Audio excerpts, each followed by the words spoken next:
Hello and welcome to Your Region This Week. I'm Anandi Carol Woolery. The Kitchener-Conestoga Rotary Club held their annual turkey hamper drive last Wednesday, packing boxes for families in need. Let's see the volunteers in action. Tonight is the kickoff of the turkey drive for 2019. This is the official start of the hamper packing. So House of Friendship will be providing food hampers and turkeys for 4,000 families in our community this year who need a little help to have a proper seasonal celebration and festive dinner in this season that we're going through now with Christmas and Hanukkah and the good things that happen this time of year. And that represents about 12,000 people in our community who are just on the edge and need a little bit of help to have a great Christmas. So we come here tonight, the members of our Kitchener-Conestoga Rotary Club and their families and some of their friends come to do the initial packing. It's a kickoff for the whole season that we go into together here. And we have an opportunity to hear from the House of Friendship Executive Director, set our goals for the year, and really get people engaged with the campaign. So if individuals or families are looking for food assistance and have access to the internet, there's lots of resources online, or they can contact us here at the food bank. And what we do is we try to direct families to a program that is in their neighborhood, in the part of the community that they live in, with 100 programs throughout Waterloo Region, supported by the Food Bank of Waterloo Region and the Cambridge Self-Help Food Bank. There's something in almost every neighborhood in our community, and we want to make sure that we have the right program that's the right fit based on the need of the individual, and our staff and volunteers are always ready to help direct people to the services that they need most. Here we're doing a really good job at giving our time, our apple packing talent, which we didn't know that we had. And you know, you think about those apples, after a while you're kind of routine, you get to see 5 apples, 5 apples, 5 apples, 5 apples, 5 apples, and you're thinking, okay, I've seen enough apples. But you know, when the person opens the box and they get to see those 5 apples for them and their family, those are going to be very special apples, each and every one of them. So each and every apple that we were able to bag is going to be special to people tonight, or in the coming days. And I think that's what's so special about tonight of what we're able to do. So thank you very much. Awesome to see the youth here. I always love seeing the kids here getting out, because that is a generation of 80 more years of volunteerism. So keep it up, kids. I think a lot of us, without even meaning to, take it for granted how much we've got, what we've got, the security of our lives.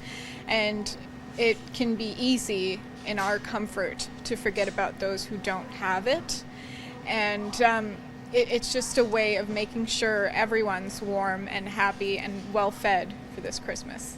The big benefit of tonight is this is the beginning of a process. So between now and Christmas time, community volunteers will come in, as we are here tonight, and assemble the packages with the dry goods and canned goods of food that go to the homes of the families who have been identified to benefit from the actual food hampers that go out from House of Friendship. They'll, in that box, also receive a coupon to pick up a turkey at a designated site closer to Christmas time. And between the turkey and the dry goods, that provides everything that a family needs to have a proper festive dinner this time of year. CBRE released the reports stating that smaller cities throughout Ontario, such as Guelph, Oshawa, and Hamilton, are taking a bite out of Toronto's booming tech sector. 570 News' Brandon Graziano speaks with Ted Overbaugh, Senior Vice President of CBRE Southwestern Ontario, about why these cities are becoming techie. Now, Ted, I'm curious, too, if tax incentives actually take effect here in taking that away from Toronto. Tax incentives aren't. It's tough to get. We don't have the same tax programs like they do in the U.S., like the benefits in that. But I think the general cost of real estate does play a factor, and the availability of that real estate. When, you know, to my previous point about how Toronto's just, you know, it's becoming so expensive and difficult to find space in the GTA and especially downtown. Whereas we've got availability of good quality, and what I would call a hip space as well. It's got that cool factor around KW. So I think that also plays a role in it. But I think the cost of the real estate is a factor as well. Ted, is there a particular type of tech that Toronto doesn't have that makes Waterloo or Guelph more superior than the other?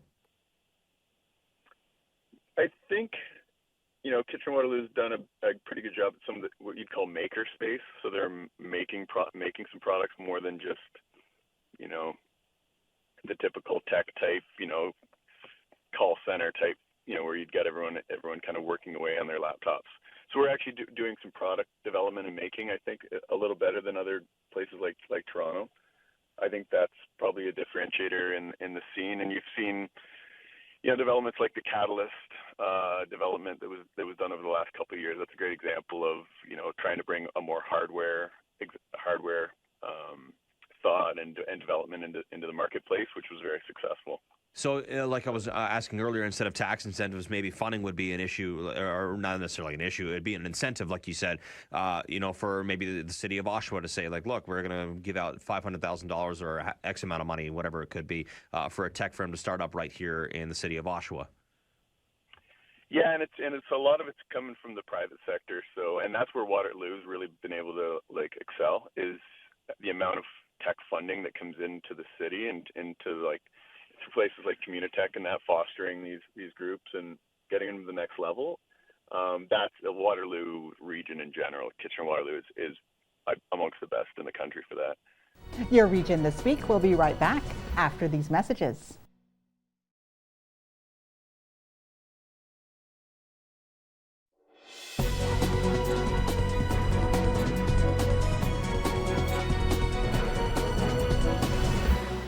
Welcome back. Jordan Tucker is an athletic swimmer from Guelph, aiming for a shot at the 2024 Paralympic Games in Paris, France. We spoke with her about the progress so far. So Jordan, you've been involved in a number of sports through your life. What made you decide to focus on swimming now? It just sparked in me, and I love the water anyway. Now you've had some success in the pool too. Yes, I have. I broke 2 Canadian records last year. I broke the 50 fly record for 17 years, and I broke the 100 butterfly as well. What is your goal as a Paralympic swimmer? I really want to get to the Paralympics in 2024.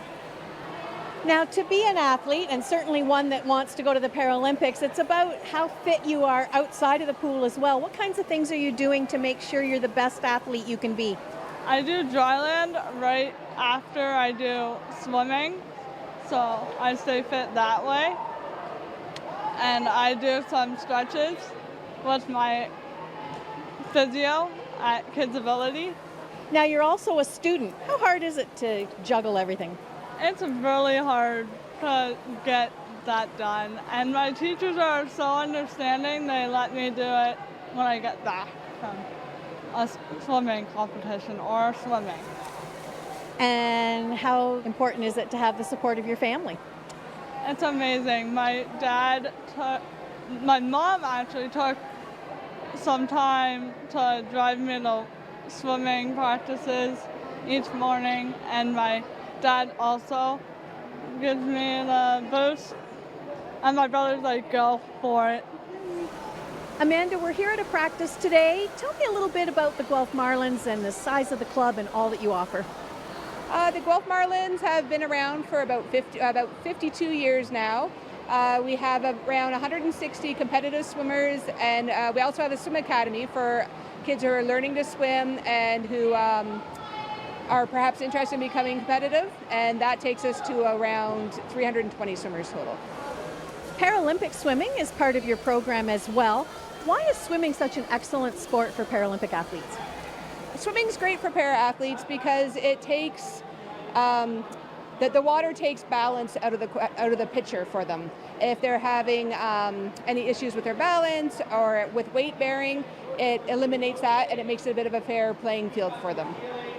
If people want more information about the Guelph Marlins, where can they get that information?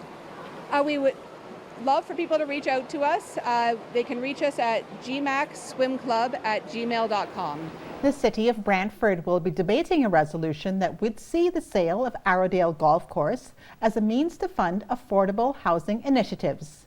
Dave Carroll had a chance to chat with Brantford councillor Jan Vanderstelt, who is bringing forth the resolution.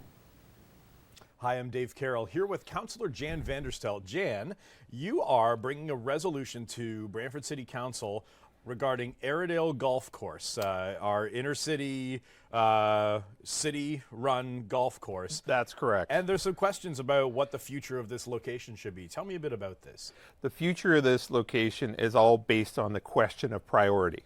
It's a question of hope, Dave. In my opinion, it's a question of hope. So we know already that on the best of years, Airedale doesn't do all that well. We know that. But we know that the land upon which it's placed is worth an awful lot of money. So the question put to council Tuesday and December 17th will be, what is more important, that we subsidize golf in the city of Brantford or that we subsidize affordable housing? And we have failed dismally on affordable housing. So that's what the question is about. This is a thing that cities across our province really are struggling with, right? How do how do we find homes for the amount of people that we have in our city? That's right, and you know it. I mean, if you've been paying attention, Dave, you know it. We have a shelter crisis. We have a rental crisis. There's just simply not enough rental accommodations for people. I think we're down to 1%, right? And we have failed in our provincially mandated a directive of providing affordable housing for people who, 30% of their income go towards either rent or housing or whatever. I think we have to answer that question. And that's what this was designed to do. It was designed to start the conversation with council to answer that question. What do we prioritize? What is more important? This is not an easy slam dunk question and answer, No. is it? Because there's, right from the fact that people have memories growing up, learning to golf at Airedale. Yeah. I remember breaking my GT snow racer tobogganing there, went up over that ramp, and boom, that was Christmas GT snow racer It was over. destroyed. That's But right. the fact that we have this much green space, which I know is something that you also care very deeply about inside our city. What are some of the different pros and cons and issues that this resolution is going to make us address? Okay, so the resolution also includes a park allowance. So we're looking at 3-4 acre park, whatever it is. We go back to the neighborhood potentially, if council should decide, and we go from there. We decide with them what they would like to see for green space. Alternatively, we do nothing and we borrow the $40 million for housing, which costs $300,000 every single year, and we haven't paid a bit down on the principal. So that means that Captain Kindness, Kid Kindness, and Grandkid Kindness are paying. No, literally, Dave, they're paying for what we couldn't manage today. And we have a housing crisis today. It's not tomorrow, not next week, not next month. No, our crisis is today. This is a question I think is a fair-minded question. All right, well, I guess we're going to see how this plays out. And yeah, so we will. Thanks for joining us. You can check out City Council right here on Rogers TV and follow along. Thanks Dave. Thank you. Vanderstel, for being here. Thank you. Your region this week continues after this.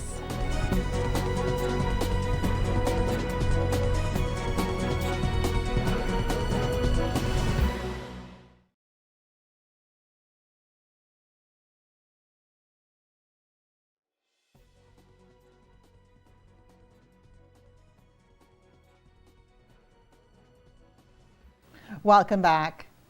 519 Sports Online speaks with Calvin Ziegler, a baseball prospect from Kitchener who has signed a Division I baseball scholarship with the University of Connecticut. A terrific accomplishment for a young pitching prospect from Kitchener. This is Calvin Ziegler, who is signed to Division I school in the NCAA at the University of Connecticut. Awesome for you, Calvin. Congratulations. Why was Connecticut the best fit for you, and how proud are you to be going down south on a D1 scholarship? I'm obviously very proud to be able to fulfill the dreams I've had for a while now. Some of the reasons I've went there was obviously the coaches. It's a big deal because if you don't have the proper coaching, you're not going to be able to really succeed where you go.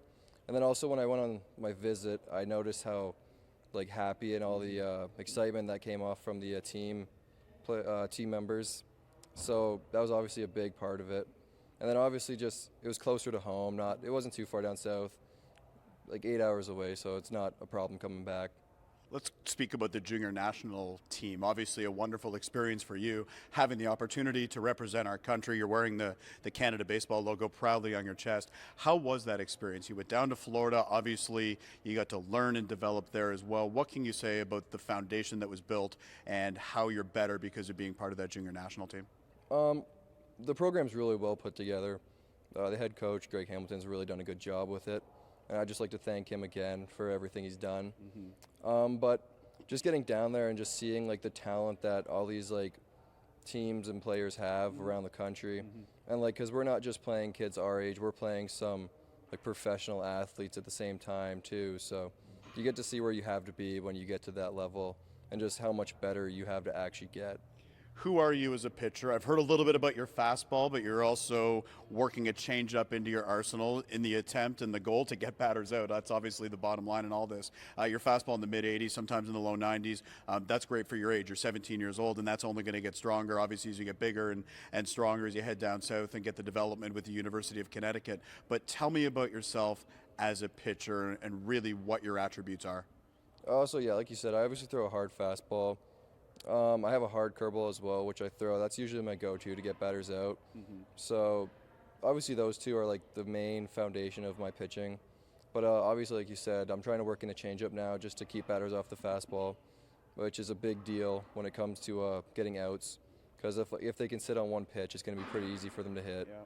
Calvin, where does your love and passion for the game come from? You grew up in this area here in Kitchener-Waterloo, which is obviously a hotbed for baseball. And we also want to throw in that you are eligible for the Major League Baseball draft in June of 2020, which is just kind of cool to say that you could potentially hear your name called. You've been around for a long time, for over a decade playing this game, and you still love it. And when you find something you're good at, obviously you wanted to chase it, and maybe that leads to your name being called in June. How much do you think about that? So yeah, I think about the draft quite a bit. When we start getting closer to it, I definitely will. But it'll be exciting to see what happens then. But obviously, like before that, like I've been playing for a long time, so there's definitely some passion behind it. And like depending on what happens, even if I don't get drafted, I'm still fine like with going to UConn, which it's still pretty cool to say. United Way Perth Huron has joined the global initiative of Giving Tuesday. The day is meant to ask shoppers to stop and think about sharing with other people instead of spending money on themselves during this Black Friday and Cyber Monday weekend. Well, Giving Tuesday is an international movement of helping people think about giving rather than getting. So the Giving Tuesday example is to make sure that we're spending as much time or energy sharing with other people in our community as we are buying stuff for ourselves or other people. Giving Tuesday is meant to be in juxtaposition to days like Black Friday and Cyber Monday so that we think about our community, think about people in need in our community as well as spending money on others.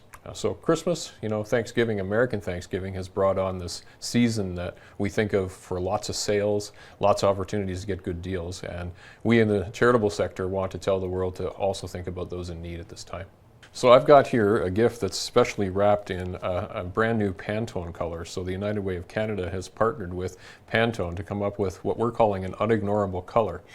So it's pretty bright, as you can see, and we want to make sure everyone in the community understands that there are issues that we're facing. So unignorable issues like homelessness or hunger, issues like violence that's in the home, issues like mental health. Those are unignorable in our community, and with this color it signifies helping us remember that people need help right here in our home community. So if we're too focused on purchasing things, sometimes we don't think about others. That's really the bottom line. It isn't that we don't want people to spend money in our communities. Of course, we want to shop local and support local organizations and businesses, but at the same time, we want to think beyond that. So as you're shopping, think about those that are in need in your community. So we're trying to turn it on its head with Giving Tuesday and the movement across the world.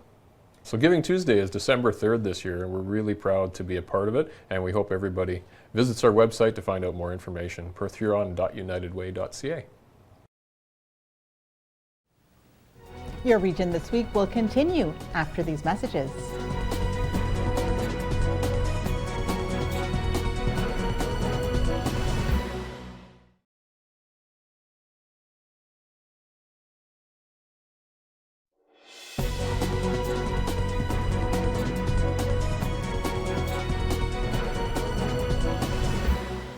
Welcome back. Sean Fafaro has the highlights of the Guelph Storm and Kitchener Rangers over the past week. Kitchener Rangers hosting the rival London Knights on Friday night. London opens the scoring early on a bad break for the Rangers. Donovan Sabrango swipes and playing good defense on that 2-on-1, but knocks it into his own net. London up 1-0. Then the Connor McMichael show starts. Power play goal here in the second period. A second goal, and the rout is on. Jonathan Gruden would add a fourth consecutive goal, and then why not a hat trick for Connor McMichael here as they are up 5-0. At the end of the second, Greg Morellis would put in a power play goal with 7 seconds left in the period, but that's as close as the Rangers would get. Connor McMichael with 4 points in a 5-1 London victory. Kitchener would head on the road to Peterborough on Saturday. Declan Chisholm opens the scoring for the Petes at home, up 1-0. Later in the second period, Tucker Robertson makes it 2-0. Into the third, Zach Gallant up 3-0, and the Rangers put one in, but again, for the second day in a row, that is as close as they would get. Only one goal on the scoreboard. Jonathan Yancis' 13th of the year. The Guelph Storm, Friday they would host the Sarnia Sting. This one was all Guelph. In the first period, Eric Yuba scores his 5th of the year, the assist to Cam Hillis and Pavel Gogolev. In the second period, Eric Yuba again puts the Storm up 2-0, camping out in front of the net. And then in the third, Matthew Pape with his 2nd of the year. Guelph with a 3-0 victory. Eric Yuba with 2 goals in the game, and Guelph picking up their 10th consecutive win. The Storm would head on the road to Hamilton on Saturday, and this was a back-and-forth affair. The Bulldogs would open the scoring. Nathan Stios, his 2nd of the year. And then on the 2-on-1 here, it's Eric Yuba, his 3rd goal in 2 days. He makes it 1-1. Navrin Mutter would put the Bulldogs up 2-1, and Fedor Gordeev would tie it up for the Storm into the third. These teams would exchange goals again. Logan Morrison's 10th and Keegan Stevenson's 10th, short-handed to tie it up. Overtime scored nothing. We go to a shootout, and it's former Guelph Storm Tag Bertuzzi with the shootout winner. Guelph's first loss in 11 games. On Wednesday night, it's the Storm one more time on the road. Matthew Pape scores first for the Storm, up 1-0 in the second period. Then in the third, Daniil Cheka picks up his 7th of the year to go up 2-0.